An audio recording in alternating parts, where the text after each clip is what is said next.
Well, here we are in the center of Grozny in Chechnya.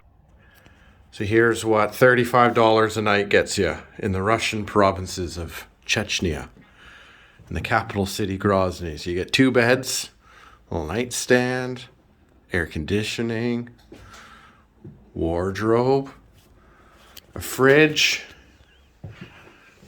nice little Soviet bathroom. Some Soviet toilet paper, and you got some shampoo. Not bad, 35 bucks. So here we are at a Glory Mosque in Chechnya. And this is the hotel. And that guy there is Armat Sila. He's the man in charge of this place. Yeah, the weather's not the best right now, but yeah, nice looking little place. So this is the big mosque in Shali, which I think means holy city. And as you can see, clouds look pretty ominous right now, but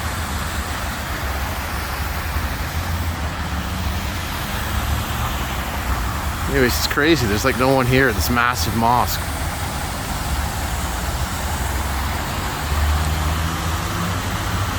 Hey, one thing I've noticed is, you know, if you look around, everything's really clean, but one thing they love to do in Russia is they love to tile everything in this polished granite. Look at this. It's like an ice rink. Can you imagine like coming up here in the middle of winter? Yeah, pretty easy to break a leg or sprain an ankle around here. So if you come to Russia, watch out everywhere. Polished granite,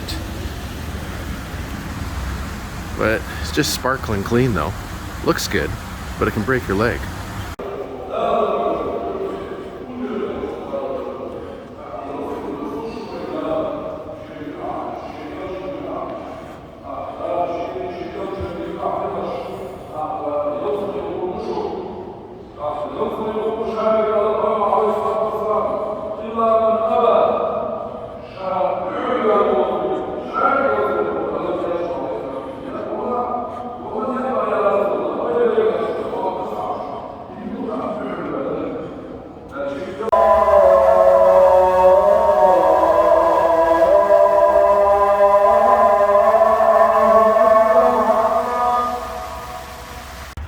So we were passing by this Chechnyan village here, and I thought I'd take a little video.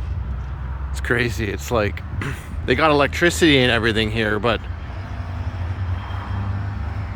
you wouldn't really think this could be 300 years ago. This is obviously the ball and mansion of the village here. 2 stories, the only 2-story house in this village. So we pulled off the highway here in this Chechnyan village, and it's pretty crazy. Take a look here. It's like going back 150 years. I mean, you got some electricity there and an air conditioner, but at the same time, you know, look at the fences and these little houses. So you got modern civilization and power lines and big highway, but at the same time, you know, you still got people living in these little villages. I don't know if they're all old or what the deal is. I haven't even seen anybody yet. A little Chechnyan slug minding his own business. Well, here I am in the center of Grozny. I was going to catch my train to Stalingrad today, but I found out that the train station has been knocked down and the trains don't run very often. So there's a train tomorrow, but it takes 27 hours to get to Stalingrad, which is about a 10-hour drive. So I don't know if I'm going to catch that train or not.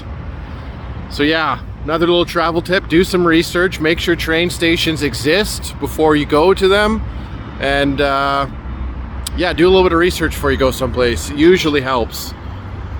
So I'm gonna hang out and maybe see if I can find a museum or something that's open, but a lot of the government stuff's closed because of COVID.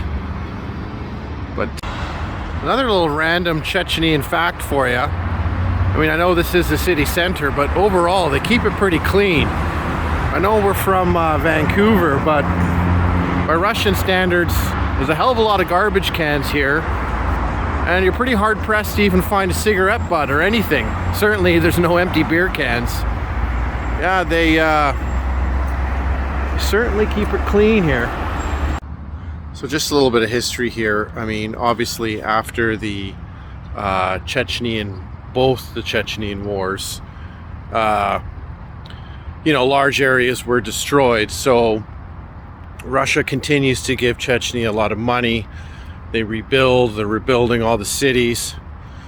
So that's why it's actually quite a modern area, because everything's been rebuilt and there's a lot of money coming in from Russia. So they're injecting it into the economy and construction and improving the city. So here we have the internal flame monument to the fallen soldiers of Chechnya. And as you can see, you got a nice piece of polished granite. Well, if you really like polished granite floors,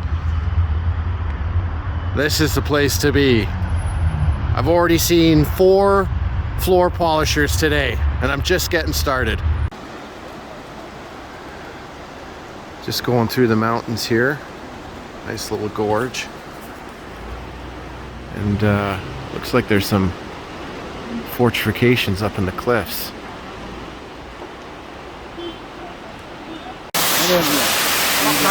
So this is Nikolai Waterfall. It's pretty cool. Coming through this nice gorge. Go up there and have a look. There's some old fortifications up in these cliffs here. Can't really get to them though, but you can see all the tunnels. The defensive wall there.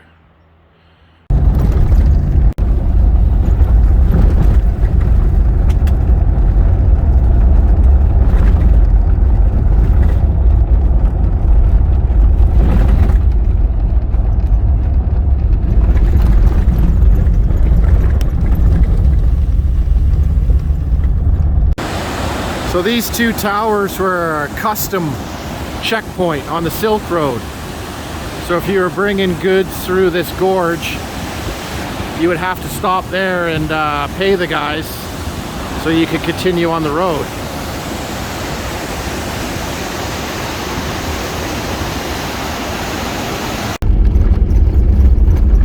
Foggy day up in the mountains. So here we are up on the Chechenian side of the Georgia border, and those are the mountains of Kafkas. So it's about 2,000 meters so far above sea level, and we had to drive through some pretty thick fog to get up here. But nice mountains. There's a guy herding some sheep up there. Yeah, pretty cool. So now we're at 2,500 meters up in the mountains here.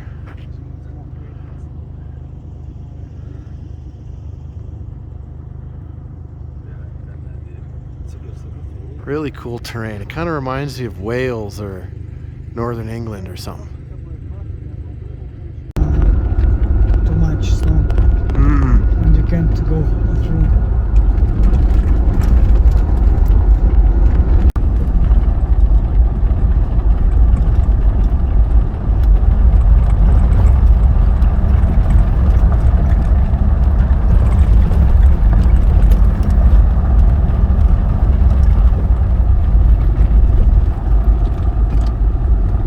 So this is Sharoy.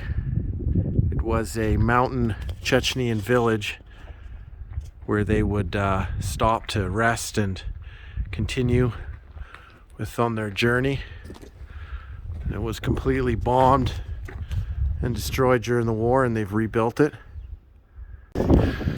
I'm at the top of the tower here. The wind's howling. I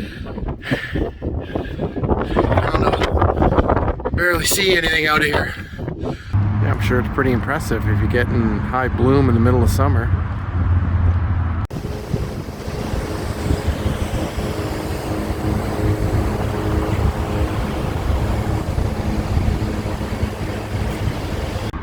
Just to give you an idea how much of the city was destroyed.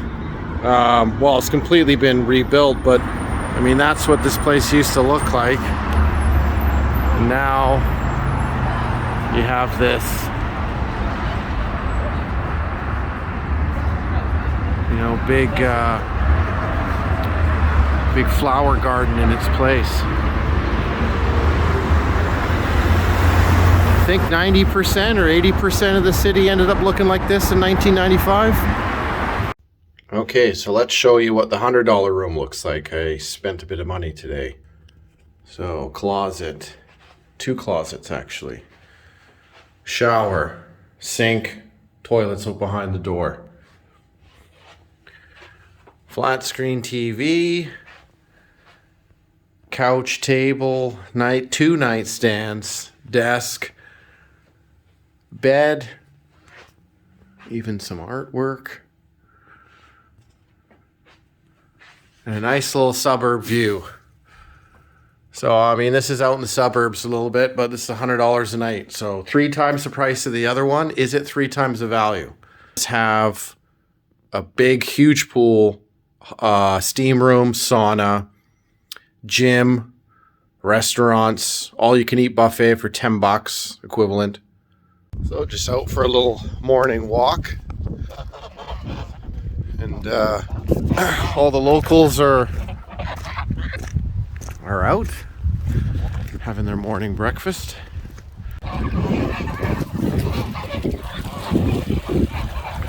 Wow, look at them go. A couple of friends here. Whoa.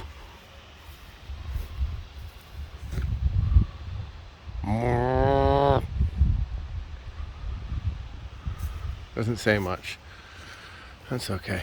Yeah, just out for a little morning walk in the countryside, and found a empty box of hollow points. So those are good old brain busters if you get hit with one of those. So better watch out what's going on around here. Right now it's just cows. Doesn't matter where you are in the world, even if you're miles away from a big road or city, you always see the same thing. This is just some random farmer's field in Chechnya, and we're well off the main highway. That's plastic just blowing in the wind, getting caught in the grass here. That's crazy. It's just littered everywhere. Welcome to Dagestan.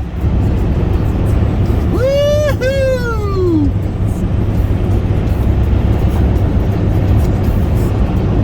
Yeah, a lot of stuff going on here. So we're on hour 3 of Dagestan tour. Beautiful Dagestanian countryside. Dagestan. So no more Dagestan. Now we're on the smooth roads of Kalmykia. Welcome to Kalmykia. And you will be happy. Oh, it's like it's the pearl of the ocean.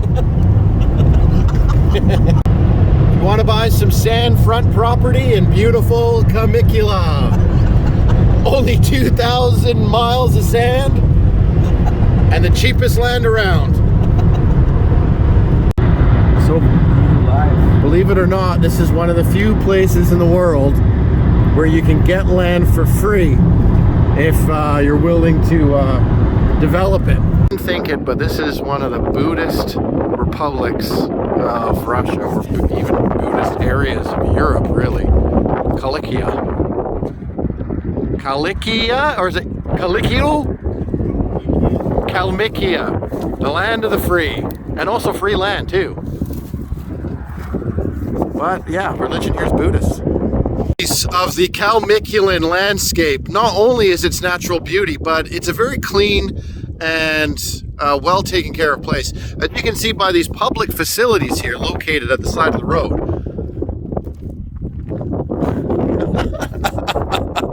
After a day of beautiful drive of 7 hours of Caligula, the sun is shining, almost like the gods to greet us. Yes. I can't tell you a more beautiful day I've had of scenery. It's just such an ever-changing landscape. So I've already made a bit of a mess in here, but at the Stalingrad Hotel in Volgagrad, this is what a $55 room looks like. So you got a double bed, a couple nightstands, chair, a little bench for tea and coffee. No closet, but place to hang your jacket, and a new bathroom shower stall. So it's a good place to stay because it's right next to some of the main historical attractions. We call the Motherland statue, and there's a museum on Stalin next door, and anyways, it's a little bit outside of the city, but for $60 a night, basically wake up in the morning, you're right at the historical places, and it's all on your doorstep. So yeah, that's the Stalingrad Hotel. I think it's good for $60.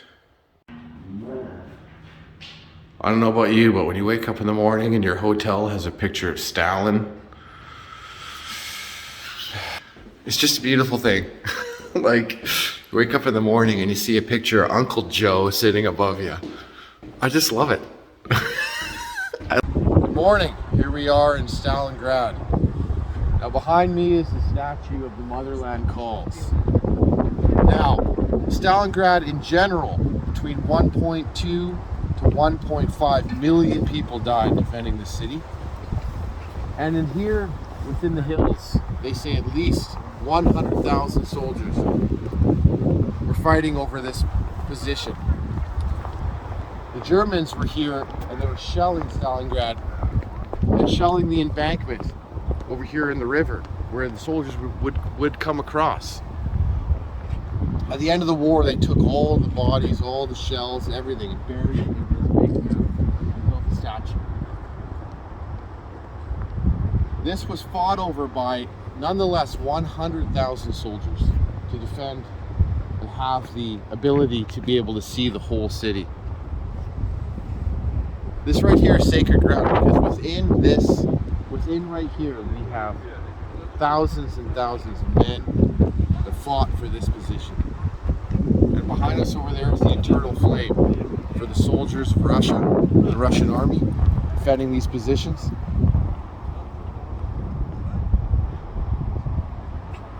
Absolutely sacred ground. And not only is this the tallest non-religious statue in the world, but it's also the tallest statue of a female that you will ever find on this planet.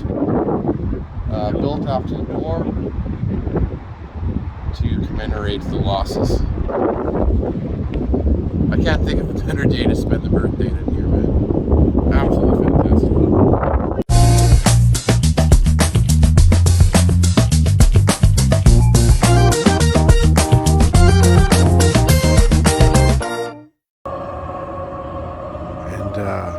This is the Hall of Heroes. And these soldiers stand here 12-hour shifts, 2 shifts a day, 24 hours a day. It's guarded by an honorary soldiers.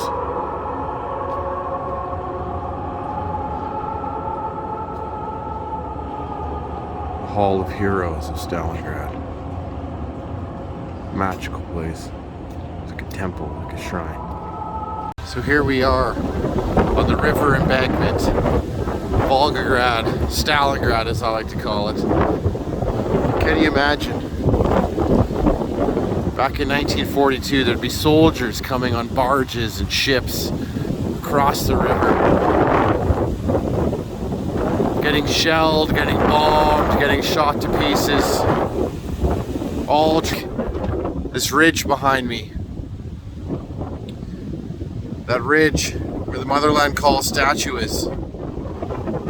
That's where the Russians, the Germans, the Russians, the Germans, they kept changing sides, but that's where they were dug in. What has been shed on this territory is staggering. Absolutely staggering by wisdom standards.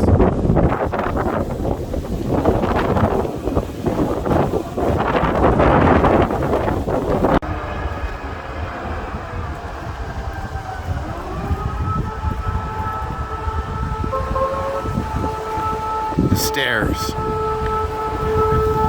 Stalingrad. Sacred ground. Absolutely sacred ground.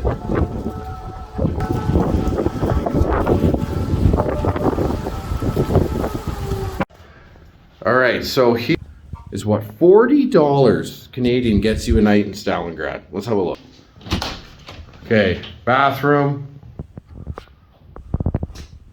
Now, I've rented an apartment, but you got a full kitchen. You got one bedroom here. TV, couch. Linen closet. Another bedroom for $40 Canadian per night. That right there is better than any Chechnyan deal. Stalingrad. This is a place to stay. What do you think about Stalingrad? I think that's a powerful place. This is a place where emotions, religion, everything stops. This is the Volga River. This is life. We're literally climbing the walls of Stalingrad here. Look at me. What Oh, come on, man. look at this. Like, Jesus. Look at this. How are we gonna get? How did the soldiers get up here? Wait. Like, the soldiers made it somehow. Like, We can make it. we can make it, really. Climbing the walls of Stalingrad. We climbed up the embankment, but we made it. So here we are at the old mill. Now this was fought after like crazy. This is right on the river, and lots of soldiers were coming across, fighting over this. It changed hands like 10 times. The Germans, the Russians, the Germans, the Russians. Now right now you got a beautiful panorama museum. Museum of Stalingrad right behind me. But also, very interesting thing I want you to see. You can see this. Come over here, take a shot of this. This is I think a statue that everybody recognizes, at least if you've seen Enemy at the Gates, but this basically signifies Stalingrad. A bunch of kids playing, you know, Enemy at the Gates, right in the square, heavy shelling. I don't know what else to say about this place, but it's basically ground zero. Pavlov's house is right over there. This is a man who fought for over 60 days against all odds. The Germans shelled the hell out of this place. There's nothing left, just that brick wall. This whole city was destroyed. This is ground zero. If you're a World War II guy, this is ground zero. And I can't think of any other historical place than this. For a World War II guy, it's perfect. As much as I want to hop down there, I'm not going to, because it's like sacred ground and I'd probably get in trouble. But this is basically the epicenter of Stalingrad, of World War II, is basically this statue right here. Doesn't seem like much, but at least to me it means everything. So here we are in the Volgagrad steppes. This is where the German army marched all the way from the gates of Stalingrad, across all this open, flat territory. All right, so here's what $35 gets you in the Russian provinces of Permia. The city is called Permia. So you get a bathroom here, normal bathroom. I think a bed, air conditioner, and a little smoking lounge, I guess. TV, and this is it. $35 a night. Good price.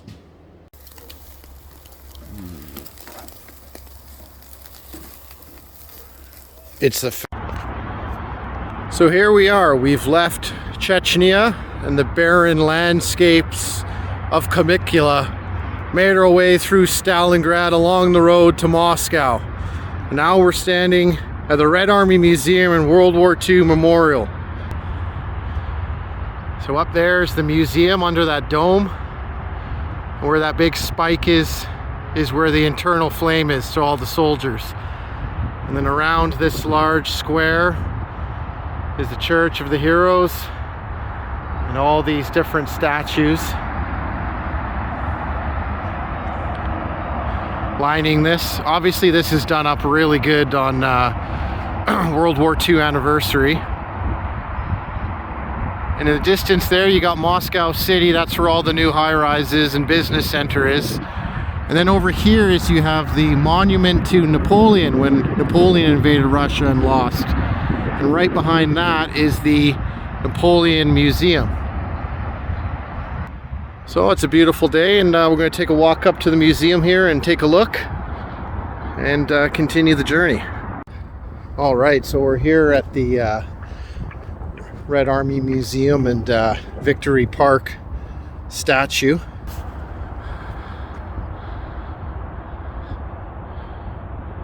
There it is, and that's the museum. I've actually been in there before. If you're not familiar with World War II, there's not a lot of English in here, so it's more visual. I think it's German and Russian in there. But I've been in there before a couple years ago, so I'm not going to bother. And here's the skyline. Now in Russia, there's these real Stalin buildings called the Seven Hills of Moscow. 7 of these massive Stalinist architecture buildings that kind of litter the skyline around. Full, and some of them are hotels and universities and everything. So yeah, that sums up Victory Park here, and nice little place to check out. So behind me is the Napoleon Museum. I don't know a lot about the war, but obviously the French and the German, the Prussians, all joined and tried to take over Russia, and ended up in a bloodbath as usual. And they had to retreat and starve all the way back into Europe.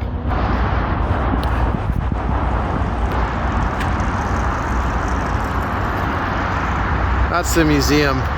Here's a diorama of the Napoleonic Wars in the Napoleonic Museum. One thing about the Russians, they love dioramas. They had a big one at Stalingrad, but I didn't bother to film it.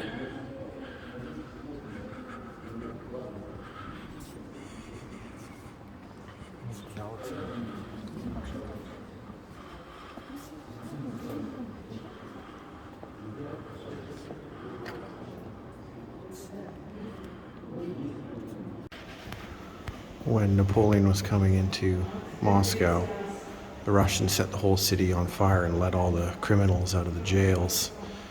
So when Napoleon finally marched into the city, it was mostly all burnt down and getting ransacked by criminals. Just think of the hundreds of thousands of soldiers, millions of horses, all marching around all over the flat landscape.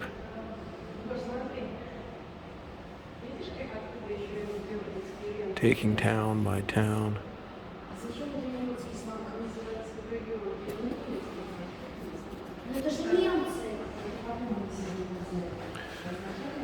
Here's a little soldier's camp.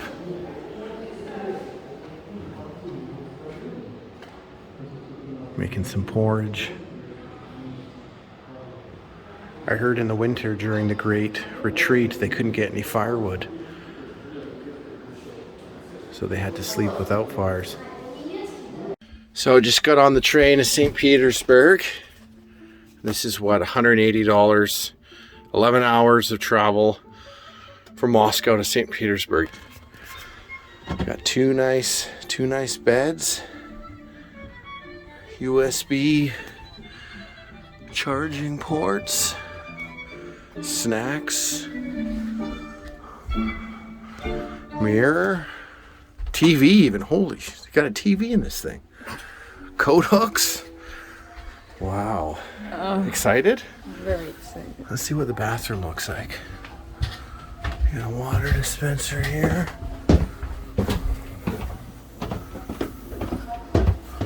What's the other cabins?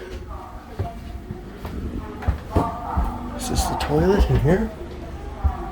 No. I'm gonna find the toilet here. Alright, so here's the toilet on it. It's pretty good. Not bad at all.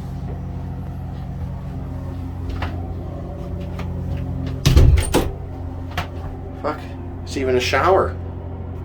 Huh. So again, a little recap. $180 train ride.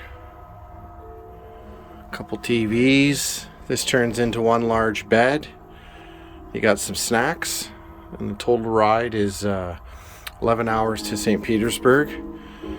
So for two people, bucks, and you get you arrive in the morning and you're ready to go. And this is a slow train. There's a bullet train you can take, which will get you there in 3.5 hours. And then there's a very cheap train that will get you there for about $25. You have a shared cabin with 8 people. And that's a sleeping train. So you literally just get a bunk bed. So these are some of the options available.